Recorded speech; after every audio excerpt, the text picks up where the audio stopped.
नमस्कार दोस्तों, मैं आज आप सभी लोगों का स्वागत करता हूं वेटनरी क्लासेस यूट्यूब चैनल की आज की इस वीडियो में। आज हम बात करने वाले हैं काऊ लिफ्टिंग मशीन के बारे में। सो गाइस देखिए, अगर आपकी जो गाय या फिर भैंस है वो डॉक्टर के द्वारा इलाज करने के बाद खड़ी नहीं हो पा रही है, चाहे कोई भी कंडीशन है, यानी कि आपकी जो गाय है वो 8-9 दिन से बैठी हुई है, खड़े होने की कोशिश करती है लेकिन नहीं हो पाती है, और डॉक्टर आपको सुझाव देते हैं कि इस गाय को आपको खड़ा करना पड़ेगा, चाहे आप रस्सी की सहायता से कीजिए, लकड़ी की सहायता से कीजिए, या आप किसी भी तरह से गाय को खड़ी करना पड़ेगा। उसके बाद ही जो गाय है वो आपकी ठीक होने के चांसेस हैं।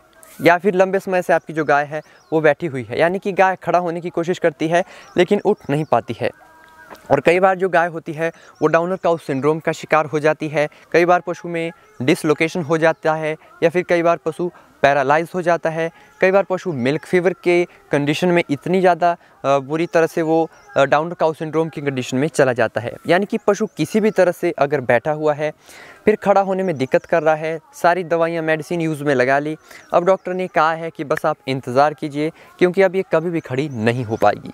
लेकिन दोस्तों, यहाँ पर मैं आपको एक बात क्लियर करना चाहता हूँ कि कई बार ऐसी कंडीशन हो जाती है कि आपका जो पशु है, अगर आप उसको खड़ा करने की कोशिश करते हैं, यानी कि आप ये जो लिफ्टिंग मशीन है इसका अगर आप इस्तेमाल करते हैं पशु में, और साथ ही साथ आप जो मेडिसिन का कोर्स होता है उसको भी सुचारू रूप से चलाए रखते हैं, तो 4 से 5 दिन के ट्रीटमेंट से ही जो एनिमल होता है वो खड़ा हो जाता है। ये ऐसे केसेस भी फील्ड में काफ़ी ज़्यादा हमने देखे हैं, जो कि 10 या 12, 15, 20 दिनों से बैठी गायों को भी ठीक किया जा सकता है। वो भी खड़ी होती है, सही तरह से चारा खाती है, बिल्कुल जो पहले जैसी उसकी कंडीशन होती है, बिल्कुल गाय जो है वो नॉर्मल हो जाती है। लेकिन ये जो केस होते हैं, ये केस डायग्नोस करने के आधार पर जो हमें करना होता है। जैसे कि हमें डायग्नोस करना आना चाहिए कि पशु को मिल्क फीवर है या कीटोसिस जैसी कंडीशन तो नहीं है, कहीं पशु पैरालाइज तो नहीं हो गया है, कहीं पशु डाउनर काउ सिंड्रोम की स्टेज में तो नहीं है, या फिर कहीं पशु को डिसलोकेशन तो नहीं हो गया है, या कहीं पशु का कोई जॉइंट तो नहीं खिसका हुआ है, यानी कि पशु कहीं गिरा तो नहीं है। ये पूरा हमें डायग्नोस करके आना चाहिए। और ये जो लिफ्टिंग मशीन है इसका इस्तेमाल हम सभी कंडीशन में कर सकते हैं, चाहे किसी भी कंडीशन से पशु जो है आपका वो बैठा हुआ है। अब इस लिफ्टिंग मशीन से क्या होता है कि जो बैठा हुआ पशु है उसको मशीन की सहायता से, उसमें क्या करते हैं कि हुक्स होती है, रस्सियाँ होती है, बेल्ट्स होती है, उनको पशु के नीचे से लगाया जाता है, फिर मशीन की मदद से पशु को खड़ा किया जाता है ऊपर की ओर। ठीक है, हम ऐसी मशीन को घर में होममेड भी बना सकते हैं, जिसमें कि कम लागत में जो है हम लिफ्टिंग मशीन घर में भी बना सकते हैं, और हम लकड़ी और रस्सी को मिलाकर भी लिफ्टिंग मशीन बनाई जा सकती है। वो एक सस्ता जुगाड़ होता है। अगर आप कम बजट में देखना चाहते हैं तो नीचे कमेंट सेक्शन में मुझे बता दीजिएगा, क्योंकि बहुत सारे पशुपालक भाइयों को लिफ्टिंग मशीन के बारे में जानकारी नहीं है। अब गाइस देखिए, लिफ्टिंग मशीन हमें कब यूज़ में लानी चाहिए।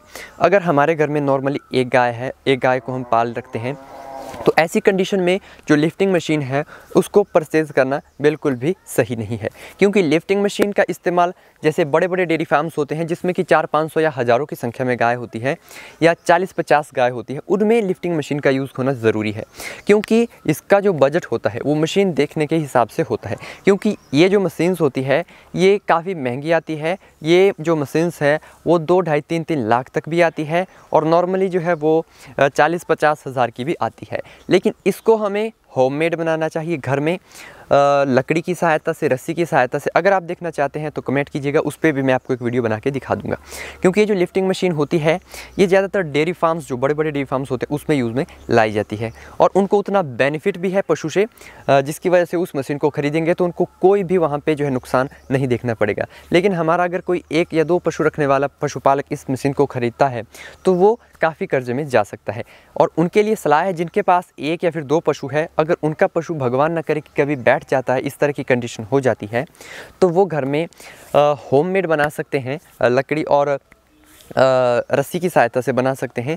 इसको बनाया जा सकता है, कोई दिक्कत वाली बात नहीं है, और काफ़ी पशुओं को इसकी वजह से जो है वो ठीक भी किया होता है। अब अगर पशु बैठा रहता है तो पशु को कई तरह से जो है साइड इफ़ेक्ट हमें देखने को मिल जाते हैं। पशु बैठा रहेगा, और जब वो 4-5 दिन तक बैठा रहेगा, नॉर्मली 3-4-5 दिन तक कोई ऐसी मेजर प्रॉब्लम नहीं आती है। लेकिन उसके बाद क्या होता है कि पशु के जो शरीर के अंग होते हैं वो धीरे धीरे काम करना बंद कर देते हैं, धीरे धीरे काम करना बंद कर देते हैं।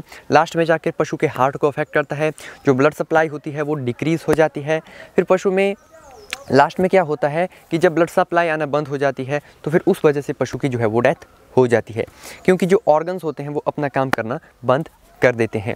और ये मेनली देखा गया है जो डाउनर काउ सिंड्रोम की कंडीशन में सबसे ज़्यादा जो है लिफ्टिंग मशीन का यूज़ किया जाता है।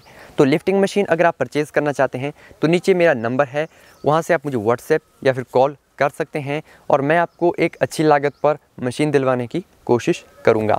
और ये जो वीडियो है, ये कोई जो वीडियो है ये कैसी कोई किसी ने मुझे नहीं बोला है कि आप बनाइए, इसकी मुझे ज़रूरत लगी। काफ़ी सारे लोगों की जो गाय भैंस है वो बैठ जाती है, तो ये जो दिक्कत है वो फील्ड में अक्सर बहुत सारे केसेस हमें देखने को मिल जाते हैं।